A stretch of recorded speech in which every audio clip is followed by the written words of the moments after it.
Natatalapan ba ang babae kapag kami ang nakaibabaw? Ano nga bang pakiramdam namin? For today's vlog, yan po yung ating pag-uusapan. Pero bago yan, hindi pa ata subscribers. Mag-subscribe ka na po muna. Maraming salamat. God bless po. So for today's vlog, pag-uusapan po natin kung natatalapan nga ba ang babae kapag kami ang nagmamaneho, kami ang nakaibabaw. At ano nga bang pakiramdam namin pagka ginagawa po namin yan? So gusto ba namin yan o hindi? So sa tanong niyo po na yan, Lods, ang sagot po dyan ay hindi. No, ayaw po talaga namin na kami ang nagmamaneho. Bakit? Kasi bukod sa nakakapagod, nakakahingan. So, hindi po kami masyadong natatalapan, lalo na kung maliit si Junior. Natatalapan ng babae kapag malaki yung Junior, pero kung maliit na parang sili, diba? O kaya ikatamtama na naman yung size. So, ang babae mas gusto ng dog style.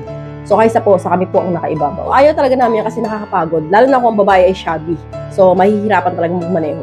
So, mas madalas dudes, gusto talaga ng babae na talagang kami ang minamaneho. Kumpara po ninyo sa kami ang nagmamaneho kasi po nakakapagod yun, nakakahinga.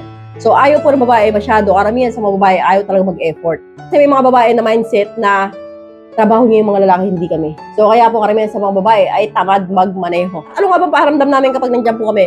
Opo, matalap din naman, pero yung sabihin mong 100% yung talap na mararamdaman namin, hindi ganun. So 60% to 70%. So unlike po ng dog style, ayun, almost 100% talaga nga namang talap na talap talaga kami. So kaya po, karamihan sa mga babae, ayaw talaga nang nagmamaneho sa ibabaw.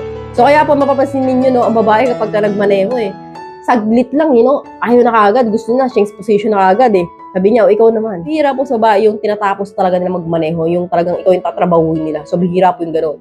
May mga ganang babae, siguro yung mga slim yung mga katawan, o kaya talaga nga namang gusto nilang isatisfy ang isang lalaki, no? Talaga nga namang kinakarir nila na talagang umbabaw doon hanggang matapos. Yung talagang parang nagpapa-impress sa lalaki. So, tatapusin nila yon. Pero bihira po yun. So, karamihan po sa mga babae, sasaglit lang doon, pero hindi yan tatapusin. So, kaya po, kung nakachamba ka ng babae na talaga nga namang tinatapos yun, edi good luck sa'yo, di ba? At swerte ka. So, hanggang dito na lang po tayo mga Lods. I hope you learned something in this video. More videos to come. So, stay connected and see you again to my next video. God bless. Bye-bye!